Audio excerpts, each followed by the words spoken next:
Bueno, hola a todos, ¿cómo están? Muy buenas. Mi nombre es Julieta y bueno, estoy haciendo este videíto para ustedes, para contarles, compartir con ustedes acerca de el evento que hemos estado esperando desde, no sé, desde hace años, desde que Jesús ascendió a los cielos, pronunciando una bendición sobre sus discípulos, prometiendo que iba a regresar del mismo modo. Así que bueno, desde ese entonces estamos esperando su regreso y lo que la iglesia llama el rapto. Así que bueno, contarles que, no sé ustedes, pero al menos yo he visto estos últimos días, sobre todo estas últimas 2 semanas, las redes sociales, sobre todo de habla inglesa, y la plataforma de YouTube, entre otras, saturada de mucha gente de todas partes del mundo, sobre todo niños contando acerca de niños teniendo sueños y contando lo que Jesús les dice o cómo ellos ven el rapto, pero son sueños todos relacionados con el rapto, con la venida de nuestro Señor, y personas que sin conocerse unas con otras le piden confirmación al Señor y reciben la confirmación de parte del Señor. Así que lo interesante de todo es que todos ellos, sin conocerse uno con el otro, incluso los mismos niños, todos apuntan a la fiesta de las trompetas de este año para Israel, que cae el 23 y 24 de septiembre. Así que bueno, yo sé que me van a decir, probablemente haya mucha gente que me diga, bueno, Julieta, ya sabemos, esos son mentirosos y engañadores y nadie sabe ni el día ni la hora. Bueno, ok, vamos a hablar acerca de eso, a tocar todos esos temas, siempre respaldados con escritura, con la Biblia en su contexto, y vamos a verlo juntos. Pero antes de ver estas cosas, de contarles mi experiencia personal y de contarles por qué sí creo que el rapto va a tener lugar esta fiesta de las trompetas, este 23 y 24 de septiembre de 2025, me gustaría establecer las bases para que podamos ver ese día y esperarlo sin temor, porque eso es lo más importante, sin temor, y con la alegría que declara Apocalipsis 22:20 cuando dice amén, ven Señor Jesús. Así que bueno, podemos tener opiniones diferentes, claro que sí, y es entendible, está bien, lo somos igual. Sí creo que todos vamos a ser, todas las personas que hayamos puesto nuestra fe en Jesús, sea de la religión que sea, estemos asistiendo a una iglesia o no, vamos a ser raptados en ese momento, y honestamente no creo que ningún ángel se pare enfrente nuestro a preguntarnos qué opinamos, si estamos de acuerdo o no, si queremos quedarnos o irnos, si creemos que ese día es el rapto o no. Simplemente va a ocurrir en un abrir y cerrar de ojos, de una manera tan rápida que ni siquiera vamos a tener tiempo de decir nada. Y toda la iglesia, porque es lo que declaran las escrituras, cuando Pablo le escribe a la iglesia de Corinto, hablando acerca del rapto, de la venida de nuestro Señor Jesús, él le dice que los muertos van a resucitar primero, las personas que hayan muerto durante la dispensación de la gracia, ya vamos a hablar acerca de esto, y después van todos los que estemos vivos y hayamos quedado al día de su venida, todos los creyentes que estemos vivos vamos a ser arrebatados. La condición es creer en Jesús, haber puesto nuestra confianza en Jesús, nuestra fe fe en Él y estar vivos, nada más. No dice todos los que estemos leyendo la Biblia, todos los que estén orando, todos los que estén ayunando, no dice nada de eso, dice los que hayamos quedado. Así que bueno, todo creyente en Jesucristo y todos los niños van a ser raptados en ese momento. Bueno, pero para empezar me gustaría contarles acerca de un documental que vimos recientemente con mi familia que se llama El Génesis es Historia. Es Génesis Historia. Y en este documental lo habíamos visto antes, hace algunos años, pero estaba en inglés. Hace 9 meses lo publicaron en español. Y en este documental se muestra mediante pruebas científicas y con muchísima excelencia realmente, cómo lejos de tener millones de años como pensamos y como el enfoque tradicionalista nos dice, la Tierra es una Tierra realmente joven y tiene no más de 6.000 años. Y como el Génesis en la Biblia es un libro histórico y tiene hechos históricos reales, con personajes reales, con eventos como el diluvio universal, que son muy reales. Y bueno, va mostrando las distintas pruebas y en nuestro alrededor, digamos, en los animales, en las montañas, en las piedras, en todos lados, que indican que el diluvio universal fue real y que existió realmente, entre otras cosas. Así que bueno, ese se lo recomiendo porque es excelente realmente y nos ayuda a entender un poco más todas estas cosas. Bueno, habiendo dicho eso, comenzamos, ¿sí? Bueno, lo primero que tengo algunos apuntes acá abajo conmigo, porque no quiero perder el hilo de lo que les voy contando, así que bueno, por eso si me ven que bajo la vista es porque voy viendo eso, de no olvidarme de contarles nada.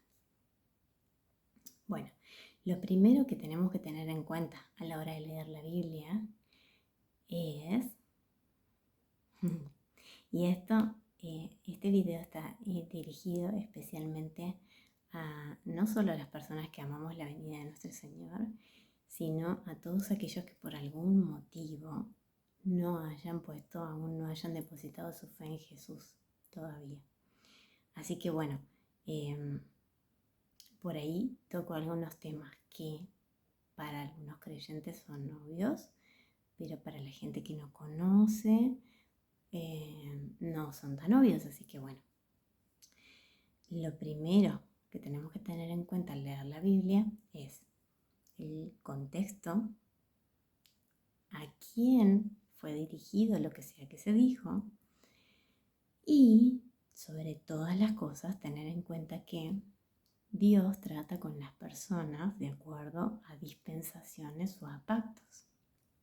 Hay varios pactos en la Biblia, pero sin duda los dos más importantes son el pacto de la ley, bajo el cual estuvo Israel durante 1500 años, y el pacto de gracia o favor inmerecido, que es lo que significa gracia, que es el pacto bajo el cual estamos hoy en día por la sangre de Jesús. Entonces, ¿cuál es la diferencia básica entre uno y el otro, entre un pacto y el otro? Bueno, es la forma o la manera en la cual obtenemos la justicia, ¿sí? Entonces, bajo el antiguo pacto, la justicia se ganaba o se obtenía mediante cumplir a la perfección con los 10 mandamientos y ser una persona moralmente justa.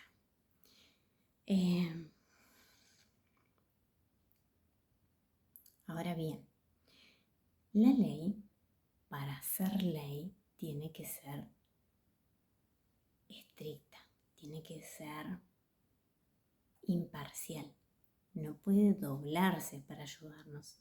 Es decir, que la ley no tiene en cuenta la intención de la persona.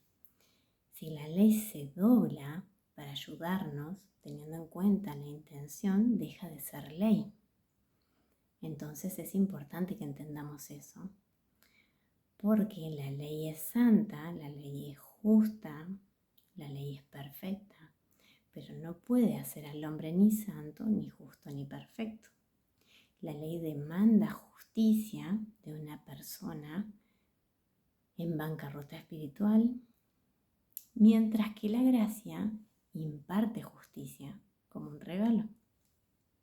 Entonces, podríamos decirlo así como con un ejemplo chiquito, gracioso capaz, pero es como si la ley le dijera a un hombre calvo, a un hombre pelado, tené pelo. Y el hombre calvo pobre no puede hacer nada para que le crezca el pelo, se le cae y no sabe por qué. En cambio, la gracia suple de pelo a la persona. Ten cabello. Entonces, bueno, es un ejemplo cortito y no sé si es el más apropiado, pero más o menos para que se entienda el punto. Entonces, la ley es un todo compuesto. Es decir, que la persona tenía que cumplir con todas las leyes. Si incumplía en alguna ley, se hacía culpable de todas. Por eso es que Santiago 2:10 dice: cualquiera que guardare toda la ley, pero ofendiere en un punto, se hace culpable de todos. Porque el que dijo, no cometerás adulterio, también ha dicho, no matarás. Ahora bien, si no cometes adulterio, pero matas, te has hecho transgresor de la ley. Entonces, por algún motivo las personas tenemos esa idea de que si tenemos la ley, vamos a ser personas más santas. Y bueno, justamente de acuerdo en base a esto, la Biblia dice, contradiciendo esto, la Biblia dice en Romanos 5:20, que la ley, en cuanto a la ley, esta intervino o se introdujo, dice otra versión, para que aumentara el pecado, para que aumentara la transgresión. Pero donde abundó el pecado, sobreabundó la gracia. Entonces, acá está el meollo del asunto. Y es que Dios no nos dio la ley para que la cumpliéramos. Él nos la dio para que viéramos la necesidad de un Salvador y para que todos llegáramos a apreciar y valorar la gracia. Porque la persona que más valora la libertad es aquella que en algún momento estuvo privada de su libertad. De la misma manera, la persona que va a valorar o apreciar la gracia es aquella que estuvo bajo la ley o que intentó cumplir la ley con toda su fuerza y que vio que realmente no podía. Porque realmente no podemos, no somos capaces de cumplirla. Entonces,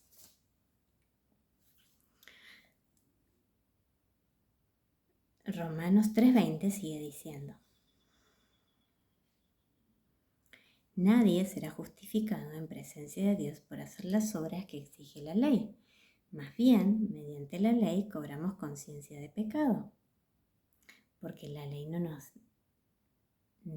habla acerca, no es el conocimiento de Dios, es el conocimiento del hombre.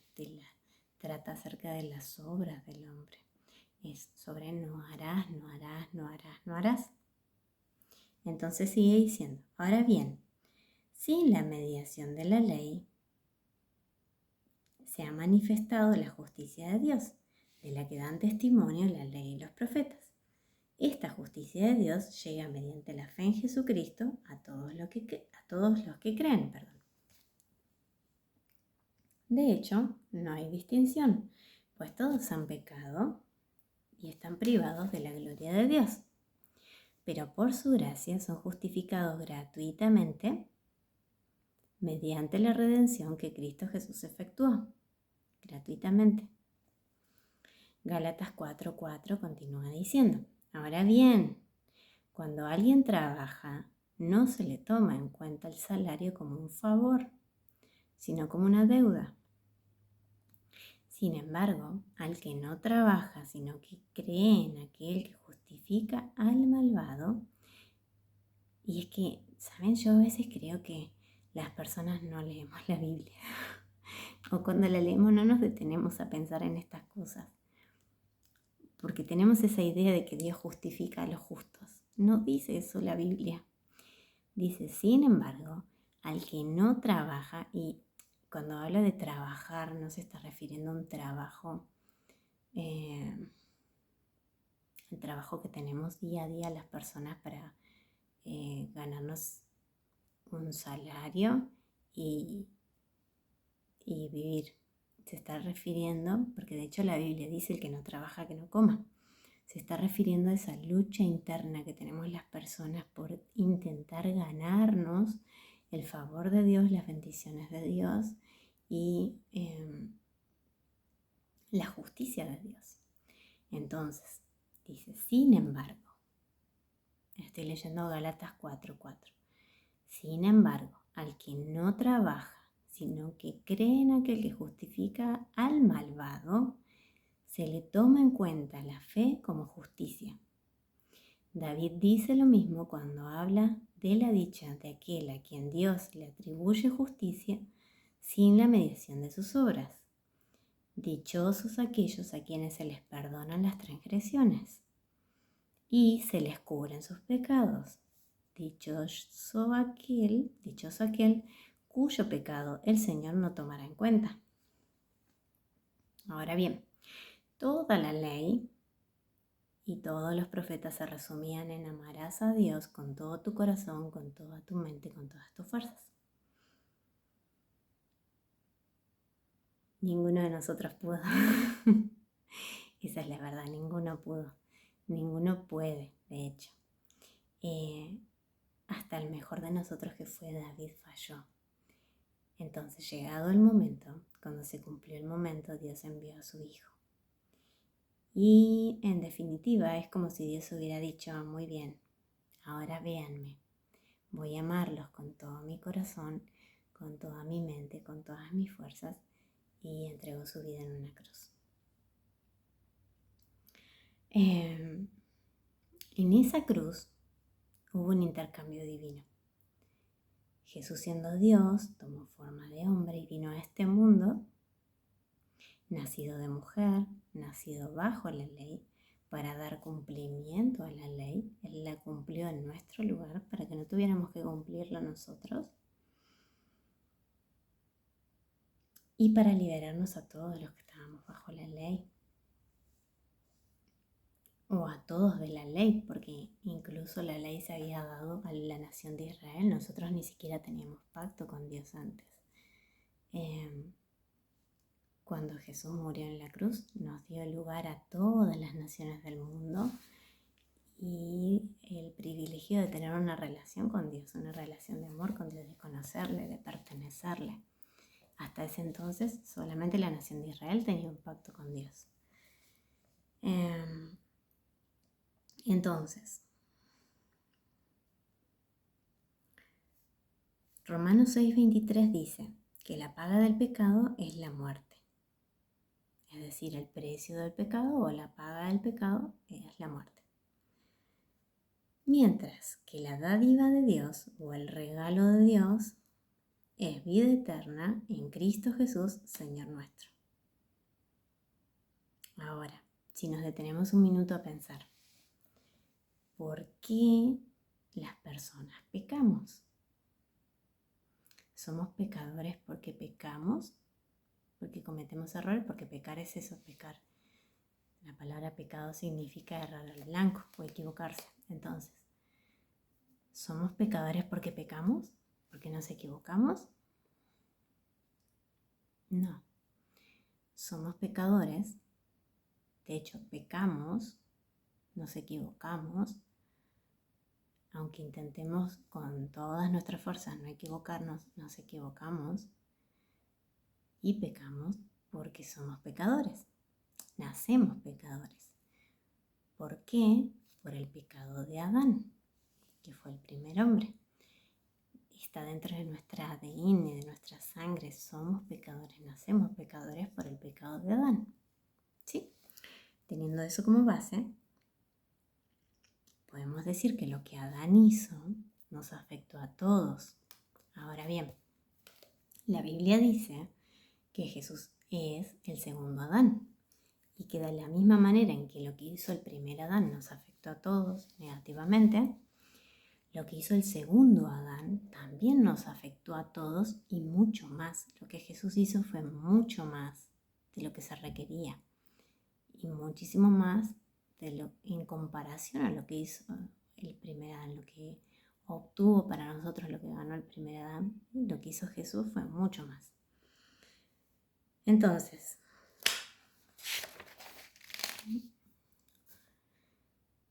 en la cruz, Jesús tomó sobre su cuerpo, Él cargó sobre su cuerpo, no sobre su espíritu, porque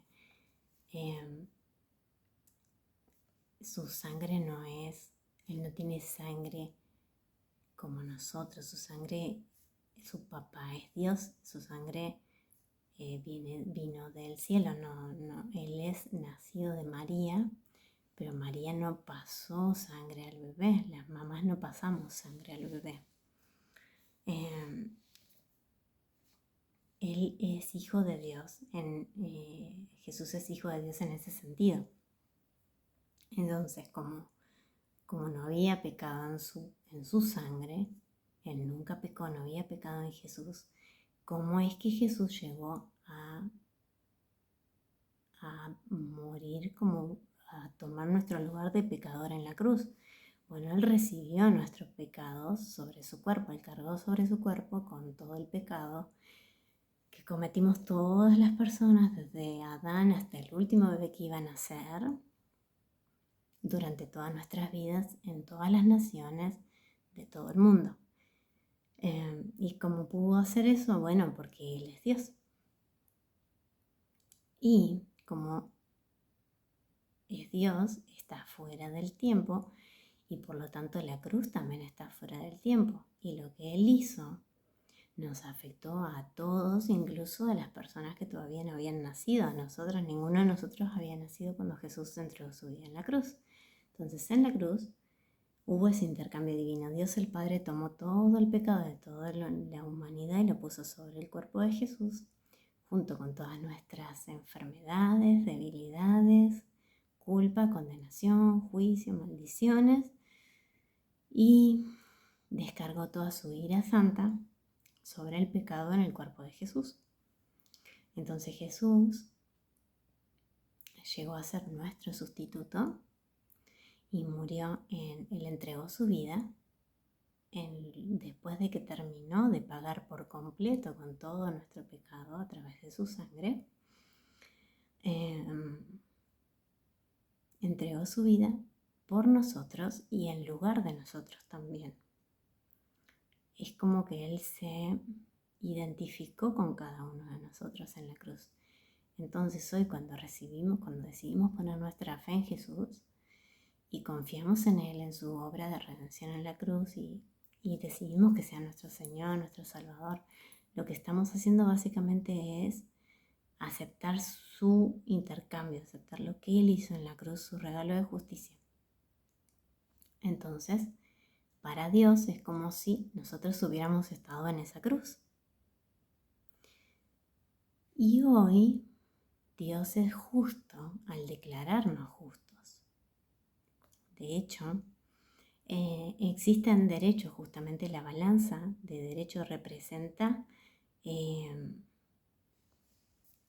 lo anoté por acá para no olvidarme, el concepto de que una misma persona no puede ser procesada por los mismos hechos dos veces. Es decir, que si Dios hoy se enojara o condenara a un creyente en Jesús o juzgara a un creyente en Jesús, Él se volvería injusto. En este sentido de que ya juzgó nuestro pecado, ya juzgó todos nuestros pecados en el cuerpo de Jesús. De hecho, no hubo ni siquiera uno que no haya sido pagado. Entonces, hoy Dios es justo al declararnos justos. Él dejaría de ser justo si nos condenara por algo que hacemos. Entonces, habiendo terminado de pagar el precio por completo, Jesús declaró: consumado es. Y entregó su vida en nuestro lugar, muriendo en nuestra muerte, o la muerte que nos correspondía a nosotros. Bueno, escuché del Pastor Prince, una vez de nuestro amado Pastor Prince, este ejemplo, y honestamente a mí me ayudó mucho a entenderlo porque me pareció tan práctico. Es como si yo tuviera una deuda con el banco de $1.000, vamos a ponerle. Y yo realmente no puedo pagar esa deuda. Sin importar cuánto me esfuerce por juntar el dinero, no puedo pagarla. Es más, no me alcanza la vida para pagarla. Entonces, tengo un amigo muy querido, un amigo que me ama mucho y que tiene una posición económica muy buena. Y él llama al banco y pregunta: ¿cuánto debe Julieta? Y le dicen: bueno, Julieta debe $1.000. Y este amigo no tiene que hacerlo, no necesita hacerlo, pero como él me ama mucho y quiere demostrar ese amor por mí, les dice: bueno, ok, yo voy a transferirles la deuda que Julieta tiene de mi cuenta en su lugar. O sea, yo voy a pagar su deuda. Y les transfiere 100.000 millones, que es muchísimo más de lo que yo debía. Él quiere solo mostrar su amor, así que paga mi deuda muy por encima de lo que yo debía. Y eso fue lo que hizo Jesús en la cruz. Ahora, yo tengo dos opciones o dos alternativas.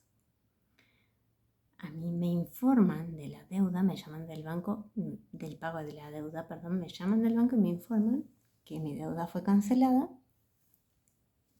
Y yo tengo dos alternativas. O la creo la noticia, o no lo creo. ¿Qué pasaría si yo no creo que mi deuda fue cancelada? Bueno, para empezar, lo primero que voy a hacer es tener una conciencia de deuda. Una deuda en mi conciencia. Entonces, voy a estarme escondiendo de cualquier empleado del banco. Si recibo un mail lo voy a borrar, si recibo una llamada no la voy a atender. Y si me cruzo a alguien en la calle, me voy a cruzar de vereda para no cruzarlo directamente, no tener que mirarlo a los ojos. Voy a huir básicamente de la persona, voy a escaparme, a esconderme, porque voy a tener esa deuda en mi conciencia. Ahora, ¿qué pasa si planteamos el caso contrario en el que yo sí creo? A mí me informan de la cancelación de mi deuda y yo sí lo creo. Y me dicen que la persona que pagó muy por encima de lo que yo debía. ¿Qué va a ser lo que yo voy a hacer? Bueno, voy a estar muy feliz y voy a ir al banco, lejos de evitarlos, voy a ir y hasta voy a sentirme atrevida y con denuedo, con valentía y preguntarles: bueno, a ver, les pagaron mucho más de lo que yo debía, ¿cuál es el beneficio que yo obtengo a cambio de eso? Porque ustedes fueron muy beneficiados económicamente gracias a mí. Entonces, bueno, ¿cuál es mi beneficio? Y bueno, eso es en parte la valentía, la osadía. Es un ejemplo chiquitito y no sé si es el más correcto, pero es un ejemplo chiquito. A mí me ayudó mucho, honestamente. Me pareció muy bueno. Pero es un ejemplo chiquito que nos ayuda a ver cómo podemos ir delante de Dios con esa valentía, con esa audacia y hablar con Él y estar con Él y disfrutar de una relación de amor, de paternidad. Y saben, Dios es un Dios tan bueno y Él quiere ser un papá para nosotros. Y realmente cambia toda nuestra vida, toda nuestra perspectiva cuando logramos ver a Dios en la frecuencia de las relaciones, como un padre con un hijo. Y dejamos de verlo como un Dios enojado, distante, gruñón y que está intentando castigarnos y persiguiéndonos para castigarnos. Entonces,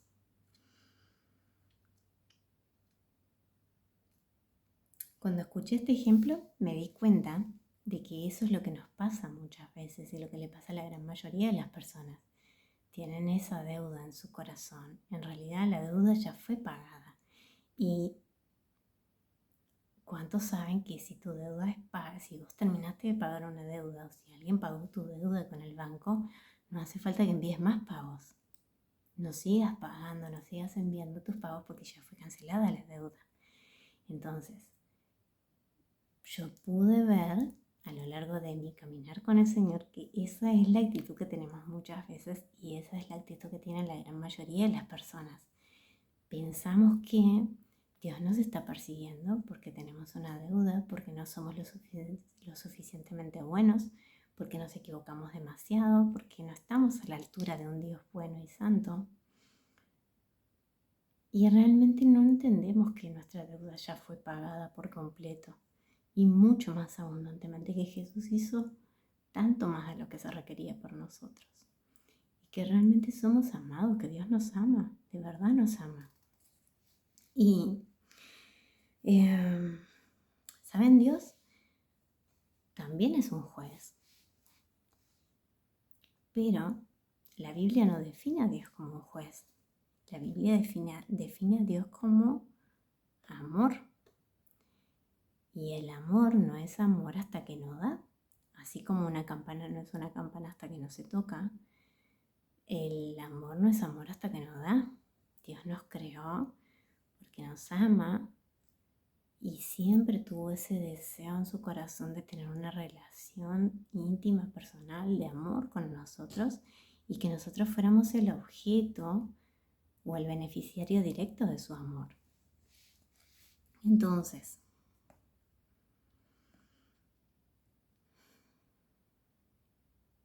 miren, cuando recibimos a Jesús, cuando ponemos nuestra fe en Jesús, así como Dios trató a Jesús como el peor de los pecadores cuando Él tomó nuestro lugar, nosotros somos declarados justos por la fe en Jesús, sin obras, sin la mediación de nuestras obras, es por la fe. Y Dios deposita todo lo que es Jesús y todo lo que Él merece y todo lo que le corresponde a Él a nuestro favor y nos trata a nosotros como si fuéramos la mejor persona en el mundo entero, la persona más justa en el mundo entero, incluso cuando nos equivocamos.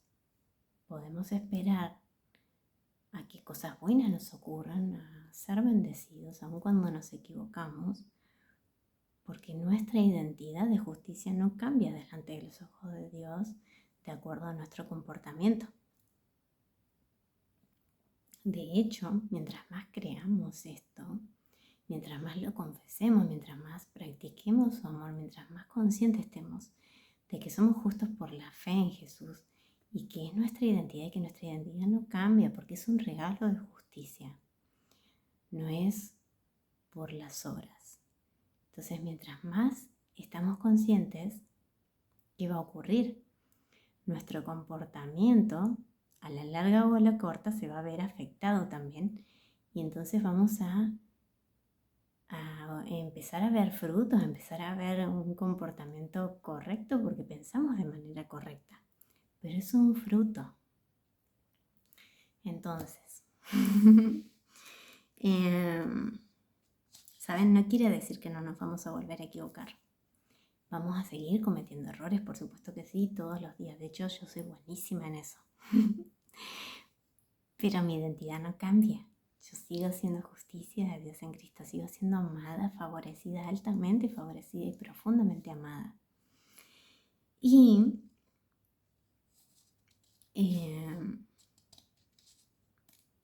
bueno, suena demasiado Algunas personas podrían pensar que suena demasiado bueno para ser real.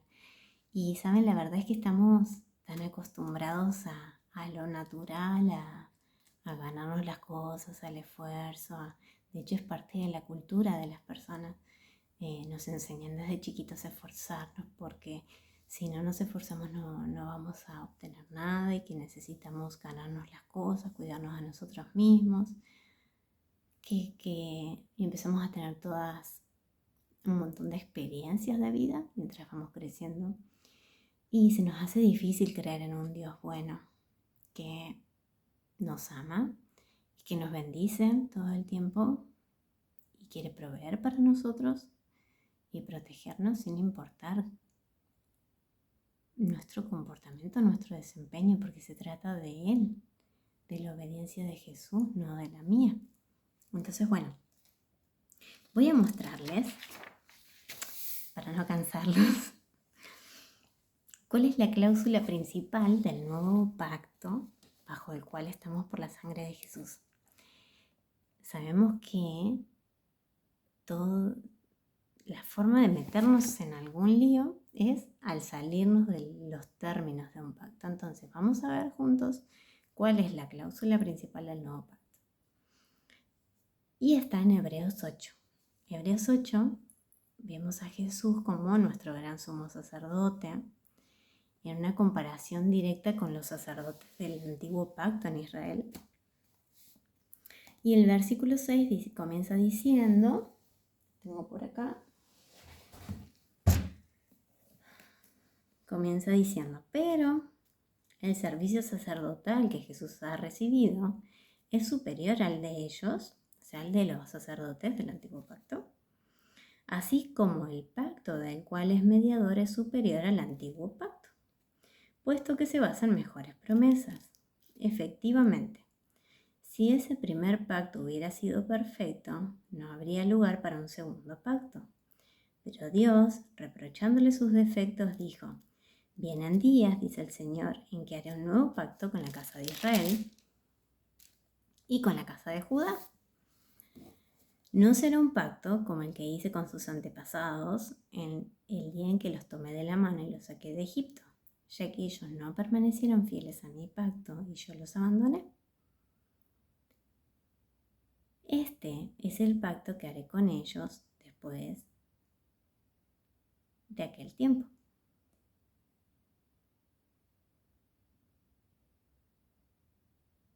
Este es el pacto que haré después de aquel tiempo con la casa de Israel, dice el Señor. Pondré mis leyes en sus mentes, las escribiré en su corazón. Yo seré su Dios y ellos serán mi pueblo. Ya no tendrá nadie que enseñar a su prójimo ni dirá nadie a su hermano, conoce al Señor, porque todos, desde el más pequeño hasta el más grande, me conocerán.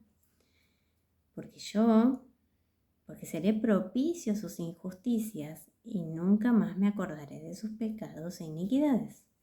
Otra versión dice, yo les perdonaré sus iniquidades y nunca más me acordaré de sus pecados. Entonces, tenemos que no es un pacto como el que hizo con la casa de Israel cuando lo sacó de Egipto, que el pacto de la ley no es como ese pacto, porque ese pacto dependía exclusivamente del desempeño de las personas, de su capacidad para cumplirlo, para mantenerse en el pacto. Entonces dice, como ellos no permanecieron fieles a mi pacto, yo los abandoné, porque dependía de ellos. Básicamente el pacto de la ley decía, haz el bien y te bendeciré, haz el mal y te maldeciré. Dice que este nuevo pacto tiene cambios. El primero dice que pondré mis leyes en su mente y las escribiré en su corazón. Las leyes ya no están en 2 tablas de piedra frías, están en el corazón. Dios las escribe en nuestra mente y en nuestro corazón. Yo seré su Dios y ellos serán mi pueblo. Y eso siempre habla de provisión sobrenatural. Cuando Dios es nuestro Dios y nosotros somos su pueblo, si estamos enfermos, entonces podemos esperar a ser sanados. Dios es nuestro sanador. Si estamos con alguna necesidad económica, bueno, Dios es nuestro Dios y Él es nuestro proveedor. Y así siempre habla de provisión sobrenatural. Y bueno, todos me conocerán desde el más pequeño hasta el más grande. Eso habla de un conocer a Dios no mediante un conocimiento intelectual, sino un conocimiento de corazón, desde lo más profundo del corazón. Le conocemos mediante experiencia personal, mediante una relación de amor.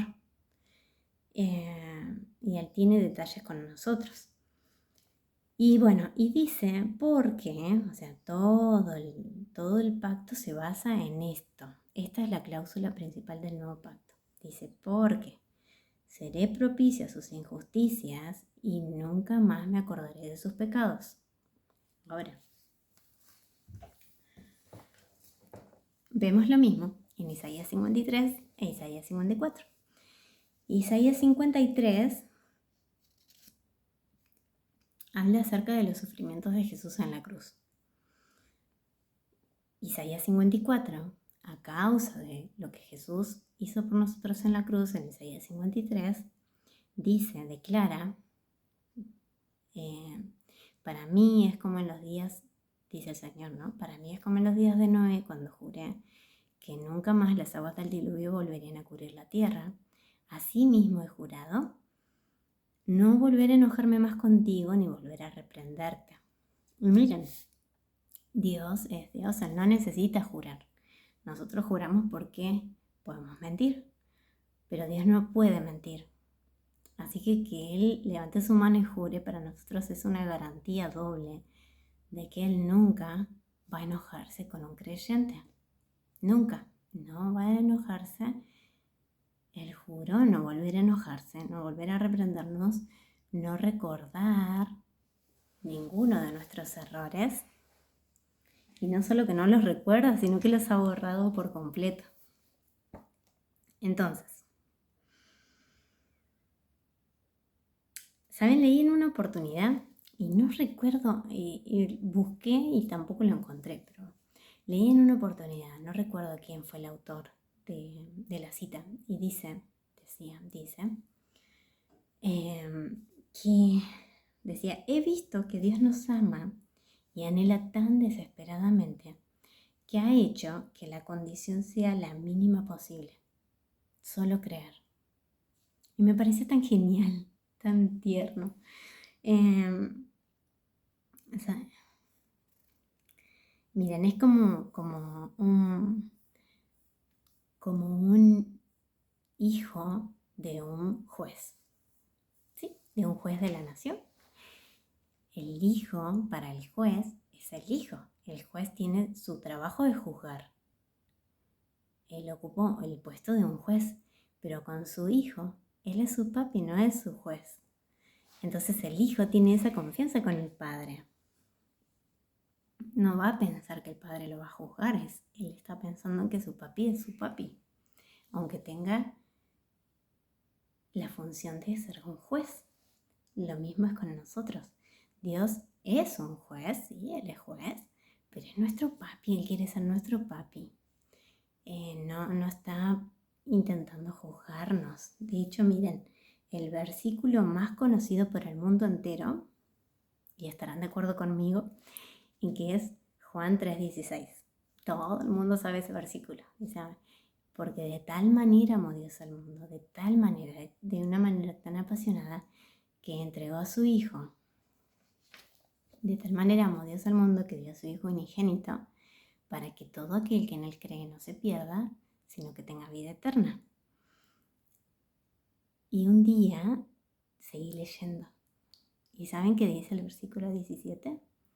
Dice, porque Dios no envió a su Hijo al mundo para condenar al mundo, sino para salvarlo por medio de Él. El que cree en Él no es condenado. No es condenado. Eso es todo, solo creer en Jesús. Y miren,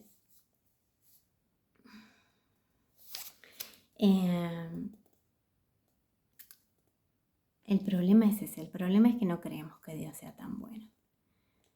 estamos acostumbrados a nuestras experiencias y dejamos de creer en un Dios bueno. Y creo que es hora de que empecemos a leer la Biblia por nosotros mismos y dejar de escuchar tantas opiniones. Solo leerla por nosotros mismos. Efesios 2, del 8 al 9 dice: porque por gracia son salvos por medio de la fe. Han sido salvos por medio de la fe. Esto no procede de ustedes, sino que es un regalo de Dios, y no por obras, para que nadie se jacte o para que nadie se gloríe, dice otra versión. Miren, Dios nos ama, Dios en verdad nos ama apasionadamente, detalladamente. Él quiere tener detalle con nosotros. Nos ama personalmente. Y no, sí, la Biblia dice Dios amó al mundo, pero yo creo que es bueno que lo hagamos personal también, que practiquemos ese amor, como lo hizo Pablo cuando dijo, el Hijo de Dios quien me amó y se entregó por mí, o como lo hizo el apóstol Juan cuando decía el discípulo amado de Jesús. Y sí, Jesús se entregó por todos nosotros, no solo por Pablo, y Jesús nos ama a todos, no solo a Juan, pero es tan bueno cuando practicamos ese amor. Lo hacemos personal, dejamos de creer que ama a todo el mundo y somos un número más o uno más en la multitud. No, somos especiales. Él nos ama a cada uno de manera especial, y si hubiéramos sido la única persona en el mundo, Jesús hubiera venido por cualquiera de nosotros. Entonces, solo tenemos que recibirlo. Miren, el nuevo pacto se trata de eso, de consentir ser amados, consentir ser protegidos, consentir ser provistos, ser salvos. De eso se trata la salvación, de estar de acuerdo con Dios. Y miren, me gustaría compartir con ustedes, ¿saben cuál es el versículo más tierno para mí desde mi punto de vista? ¿Cuál es el versículo más tierno en toda la Biblia? 2 Corintios 5:20. Dice así: así que somos embajadores en nombre de Cristo, como si Dios rogase por medio de nosotros. Les rogamos en nombre de Cristo, reconcíliense con Dios. ¿Saben? Cuando leí eso me pareció tan genial, tan tierno, porque es que no... ¿Cómo Dios, siendo el creador de los cielos, de la tierra, el que sostiene todas las cosas con su poder, Él no le alcanzó, no le bastó con humillarse en una cruz al dar su vida por nosotros y sufrir de la manera que sufrió, sino que además ahora se humilla más aún todavía y nos ruega por medio de Cristo que nos reconciliemos con Él. Eso me pareció tan impresionante, y nosotros somos tan cabezones a veces. Y saben, como le hizo Pablo, a mí me gustaría hacer lo mismo hoy. Y si por algún motivo no has recibido a Jesús todavía, si no has depositado tu fe en Jesús, no has puesto tu fe en Jesús, rogarte que te reconcilies con Dios, que vuelvas a los brazos del Padre, que vuelvas a casa. Él te ama, realmente te ama, quiere cuidarte, quiere proveer para vos. Y Él es un Dios tan genial que quiere ser un Padre amoroso para nosotros, sin importar la clase de papá que hayamos tenido en esta tierra. Él quiere ser un papá amoroso. Él es el padre del hijo, de la historia del hijo pródigo, de la parábola del hijo pródigo, que cuando vio a su hijo que venía a lo lejos, él corrió hacia el hijo. Él es así, cuando damos un paso hacia él, él corre hacia nosotros. ¿Y para qué corre? ¿Para reprocharnos, no sé, echarnos en cara algo, condenarnos por algo? No, él corre para abrazarnos, para besarnos, para hacer lo que hizo con el hijo pródigo. Lo abrazó, lo besó, le puso sandalias en los pies que indican que ahora él tiene derecho a estar en su presencia. Lo vistió, a nosotros nos vistió con su manto de justicia, con su ropa de salvación. le dio un anillo en su dedo que indica que él tiene autoridad dada por su padre. Hizo una fiesta para celebrar que el hijo había vuelto, que su hijo estaba muerto pero ahora había vuelto a la vida. Pero se aseguró de que los sirvientes trajeran el becerro, el ternarito, el cordero gordito que iban a matar para comer en la cena y que lo mataran delante de él, para que el hijo viera con sus propios ojos que ese cordero estaba tomando su lugar y que la muerte que le correspondía al hijo, porque bajo el antiguo pacto cuando un hijo hacía lo que el hijo pródigo había hecho, tenía que ser apedreado. Los mismos padres lo llevaban a una plaza central, a una plaza en medio de la ciudad, y era apedreado por toda la población. Entonces, el padre quería que el hijo viera que el castigo, la muerte que el hijo merecía, la estaba tomando el sustituto, el cordero, que él estaba pagando el precio. Y que por eso él estaba pudiendo disfrutar de un montón de bendiciones que no le correspondían, porque otro había tomado su lugar. Y eso fue lo que pasó con nosotros. Entonces, bueno, si aún no has puesto tu confianza en Jesús y algo de todo lo que estuvimos conversando te dio convicción, tocó tu corazón, yo te ruego que no termines este día, que no permitas que este día se te ocurra entre los dedos sin tomar la decisión más importante de toda tu vida, que es dónde vas a pasar tu eternidad. Y te reconcilias con Dios, que vuelvas a sus brazos, que le permitas amarte. Él va a sanarte. Y vas a tener una nueva vida plena, abundante. Vas a formar parte de la familia de Dios. Y cuando el rapto ocurra, vos vas a estar ahí, en una celebración, en una fiesta. Y pronto se va a terminar toda la maldad y todas las muertes, las guerras. Así que bueno, si ese sos vos, si has decidido poner tu confianza en Jesús, me gustaría ayudarte haciendo una oración cortita, guiarte a una oración cortita de salvación, en la que puedas decirle de corazón a Dios, hablar, porque la oración es eso, es hablar con tu papi Dios, y para decirle: Padre del cielo, gracias por amarme.